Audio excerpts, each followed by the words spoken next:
अस्सलाम वालेकुम dear student. बेटा अभी हम सॉल्व करेंगे चैप्टर नंबर 16 का न्यूमेरिकल 3 और 4। तो न्यूमेरिकल 3 किस स्टेटमेंट में कहता है a transformer is needed to convert a mains 220 volt supply into a 12 volt supply if there are 2200 turns on the primary coil then the find the number of the turns on the secondary coil. इस statement में कहता है एक transformer है जो 220 voltage supply को convert करता है 12 वोल्ट में, ठीक है। और उस ट्रांसफार्मर में 2200 टर्न्स जो है वो प्राइमरी कॉइल है और कहता है कि सेकेंडरी कॉइल कितने टर्न्स होंगे, ठीक है। तो देखें बेटा, ये होता है ट्रांसफार्मर, देखें इस तरीके से। तो ये इसके जो है ना वो प्राइमरी कॉइल है और ये इसके सेकेंडरी कॉइल है। अब बेसिकली इस स्टेटमेंट में कहता है कि जो प्राइमरी कॉइल है वो है 2200, कहता है कि सेकेंडरी कॉइल कितने होंगे। तो तभी ट्रांसफार्मर जो है ना वो 220 वोल्ट को कन्वर्ट करेगा 12 वोल्ट में, ठीक है। तो डेटा पे चलते हैं बेटा, देखें कि डेटा में हमारे पास जो प्राइमरी वोल्टेज है बेटा वो है हमारे पास 220 वोल्ट, और उसके बाद जो जो सेकेंडरी वोल्टेज है बेटा वो है हमारे पास 12 वोल्ट, ठीक है। और उसके बाद number of the turns of the primary coils है बेटा वो है 2200, और कहता है कि number of the turns in secondary coil वो हमें बता दें, ठीक है। तो सॉल्यूशन पे चलते हैं बेटा, देखें। तो इसके लिए हमारे पास फार्मूला है बेटा, voltage in secondary coil divide by voltage in primary coil, number of the turns of secondary coil and number of the turns in primary coil, ठीक है बेटा। अब देखें कि आपके बुक में जो बेटा फार्मूला लिखा हुआ है ना वो इस तरीके से लिखा हुआ है कि N S divide by VP is equal to N S divide by NP, ठीक है। ये फार्मूला बेसिकली सही नहीं है, आप इसको करेक्ट कर दीजिएगा, इस तरीके से लिख दीजिएगा बेटा, V S divide by VP is equal to N S divide by NP, ठीक है। चलो इसमें वैल्यू पुट करते हैं बेटा। हमारे पास सेकेंडरी वोल्टेज है 12 और प्राइमरी वोल्टेज है 220। Turns of the secondary coil find करने हैं, जबकि turns of the primary coil जो है वो है 2200, ठीक है। अब हम इसको बाई क्रॉस मल्टीप्लाई करते हैं बेटा, तो इस तरीके से हो जाएगा N S is equal to 2200, ये मल्टीप्लाई हो जाएंगे 12 से, तो और उसके बाद ये 220 सेम रहेगा, ठीक है। जब हम इनको सॉल्व कर देंगे तो हमारे पास आंसर आ जाएगा 120 टर्न्स, ठीक है।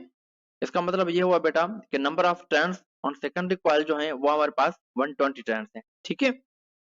तो उसके बाद प्रॉब्लम 4 पे चलते हैं बेटा। न्यूमेरिकल 4 में कहता है बेटा, a coil surrounding a long solenoid, the current in the solenoid is changing at a rate of 150 ampere per second and the mutual induction of the two coils is 5.5 into 10 to the power minus 5 Henry. Determine the EMF induced in the surrounding coil. इस statement को बेटा हम इस diagram के through समझने की कोशिश करते हैं। कहता है कि हमारे पास एक कॉइल है, ठीक है, और उस कॉइल में जो करंट चेंज हो रहा है वो हो रहा है 150 एम्पियर पर सेकंड, और इस कॉइल के ऊपर एक और कॉइल हमने लपेटा हुआ है, ठीक है। और इन दोनों के बीच में जो म्यूचुअल इंडक्शन है बेटा वो है 5.5 इंटू 10 पावर माइनस 5 हेनरी।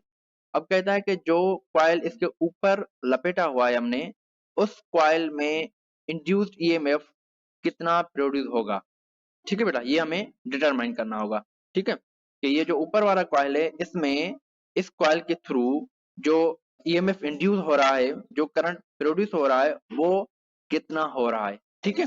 तो डेटा पे चलते हैं बेटा, देखें बेटा कि the rate of change of current जो है वो हमारे पास है 150 एम्पियर पर सेकंड, ठीक है। और उसके बाद म्यूचुअल इंडक्टेंस है वो है 5.5 इंटू 10 पावर माइनस 5 हेनरी, और कहता है कि हमें इंड्यूस्ड ईएमएफ फाइंड करना है जो ऊपर हमने कॉइल लपेटा हुआ है, ठीक है, उसमें। तो सॉल्यूशन पे चलते हैं बेटा। तो हमारे पास फार्मूला है, देखें, induced EMF is equal to minus M multiply by change in current with respect to time, ठीक है बेटा। तो इसमें वैल्यू पुट करते हैं बेटा, देखें कि सिंपली इसमें वैल्यू पुट करना होगा हमें। देखें तो हमारे पास m जो है बेटा वो है 5.5 इंटू 10 पावर माइनस 5, और change in current with respect to time जो है वो है हमारे पास 150 एम्पियर पर सेकंड। तो इन दोनों को जब हम आपस में मल्टीप्लाई कर देंगे बेटा तो ये हमारे पास आ जाएगा 825 मल्टीप्लाई बाय 10 पावर माइनस 5, ठीक है। तो हमारे बुक वाले ने क्या किया है बेटा, ये इस तरीके से लिखा हुआ है minus 8.25 into 10 power minus 3 volt, ठीक है। तो इसका मतलब ये हुआ बेटा कि ये जो फर्स्ट कॉइल है इसके थ्रू जो सेकंड कॉइल में इंड्यूस्ड ईएमएफ हो रहा है उसका जो वैल्यू है वो है minus 8.25 into 10 power minus 3 volt, ठीक है। आई होप कि आप लोगों को बेटा ये प्रॉब्लम समझ में आए होंगे। अगर समझ में आए तो लाइक करें और इस चैनल को सब्सक्राइब जरूर कर दीजिएगा। अगर आपको कोई भी किसी भी किस्म की क्यूरी है बेटा, कोई भी प्रॉब्लम है, तो आप कमेंट जरूर कर दीजिएगा। Thanks a lot.